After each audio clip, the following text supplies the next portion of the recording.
It's smartphone season. Hey everyone, it's Vlad with Check the Tech. I know it's been a while, but I'm back with a Note 10 Plus review. Let's unbox it and check the tech.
This is the best smartphone Samsung has to offer. Its spec sheet is amazing.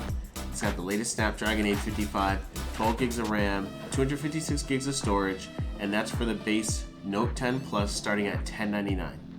The price of the phone can go up to $1399 if you want 5G support and more storage. It has a triple camera array, a 6.8-inch Quad HD AMOLED display, and of course the S Pen. The color that I have is the Aura Glow, and it's amazing. Off to the B-roll.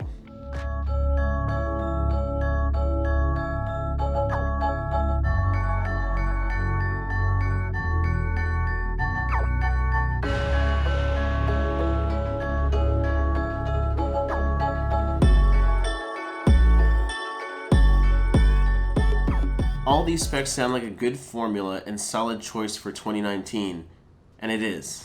And did I mention how handsome this phone is? The build quality is superb. This is the best looking and feeling phone I've ever had, period. And judging by the design of the iPhone 11 and the leaks of the Pixel 4, I'm pretty sure it's safe to say that this is going to be the best looking phone for 2019. I'm going to go through a couple things that I don't like about this phone. You're going to be paying over $1,000 for this phone, so I'm going to be a little bit more nitpicky with phones like this in this tier. I found the ergonomics with this phone to be a little funky at first with them putting the power button over to the left side, but because of how big this phone is, and after using it for more than a week, I actually got used to having the power button on the left hand side. If you're someone like me who goes between a couple of phones, it kind of throws you off a little bit, but if this is just going to be your main phone, you are going to get used to it, and it's not that big of a deal. Even though they toned it down a little bit, Bixby is still forced on you. It's not as heavy as it was in previous Galaxy phones, but the power button doubles as the Bixby button, which you could remap to totally not summon Bixby at all. But on the home screen, when you swipe left, there is an area for Bixby, which I just don't really like. Google already provides a digital assistant that's fantastic, so I don't see the point in having Bixby there unless it was, Samsung's own Tizen or Tizen type phone that needs their own digital assistant. I would see the reason for having Bixby there, but because it's an Android phone that runs the Google Play Store, Google Assistant is already available and works amazing. I don't see the need for Bixby here on these phones. Which leads me to my next con. There are a lot of pre-installed applications, so Samsung has a lot of partnerships. Even during the Samsung announcement, Samsung brought Microsoft out there, so there's Office Suite apps, Samsung apps, and then Android apps. And it could be a lot or really cumbersome for someone who's just new to this phone.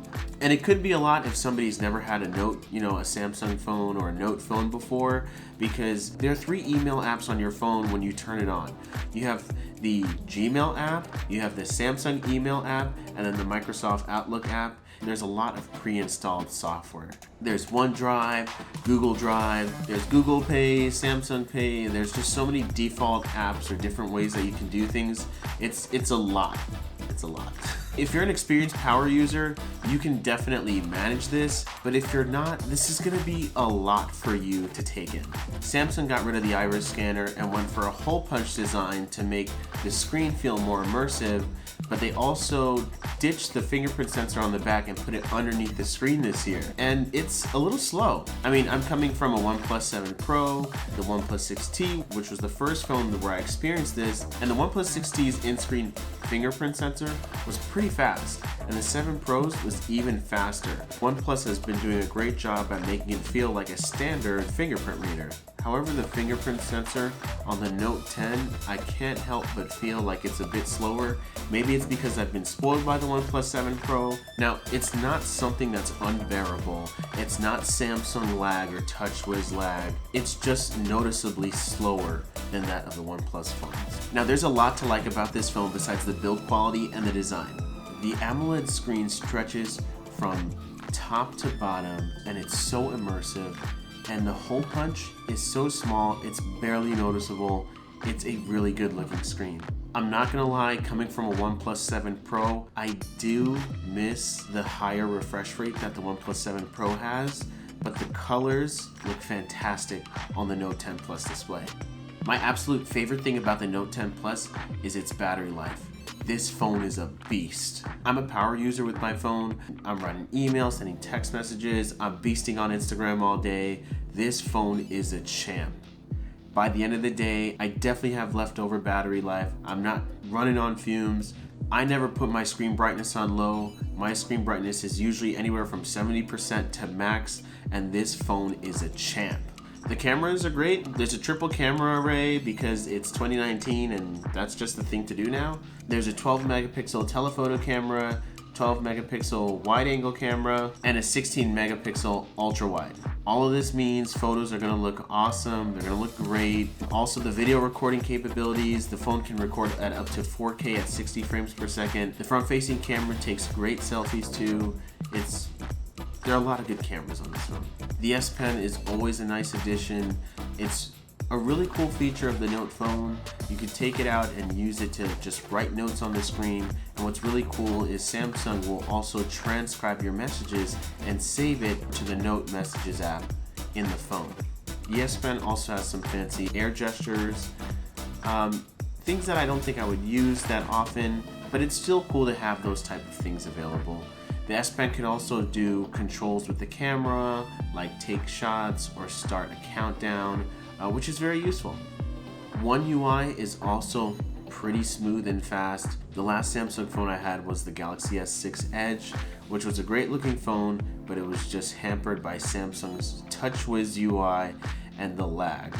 I could not own a Samsung phone without eventually dealing with the lag after a couple months, and I just stopped buying their phones.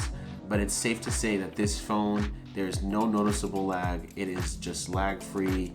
The new One UI is pretty nice, and it's just been smooth sailing for me. No hiccups, just everything is nice. The speakers are okay on this phone. They're loud and clear when you turn them all the way up, and they're very, very low when it's all the way at the bottom. I wish that the scale of low to high was a little broader. I feel like it's too extreme between the ends. I wish there was just a better gradient from going from low to high, but the speakers sound good. After using this phone for a couple weeks, I have fallen in love with this phone. The build quality is amazing. It looks amazing. It's just a really handsome phone. I love holding it. I love taking it out in public. It's just the phone just looks so boss. Like I said, I haven't even looked Samsung's way since the Galaxy S6. Despite how nice their phones look, I just could not deal with the lag or anything of that. Like, Samsung has not been able to catch my attention for the past years, but this Note 10 Plus is amazing. I love this phone. Of course, the iPhone is coming out soon, so I'm going to be trading up for the iPhone for a little bit, but we'll see if the iPhone can sway me or if I'm just going to come back to this phone because I really like it. So my final thoughts after having this phone for a couple weeks is that this phone deserves a solid check. This is a fully featured phone that deserves every single penny that you spend on it. You're definitely getting your money's worth. I mean, me personally, I would probably put like the Nova launcher on it and make a couple of adjustments to it, but it is an amazing phone. It runs Android, and that's what makes it great. So you can customize it to make it or tailor it to how you would want it to be specifically. Everything about this phone is premium, and if you're into that and you're willing to pay to play, this is the phone for you. Thanks for watching this video. If you like what you saw, give this video a like and share this video with someone who you think would also like this video too. And subscribe if you're new here, and hit that notification bell if you want to know every time I drop a new video. Peace.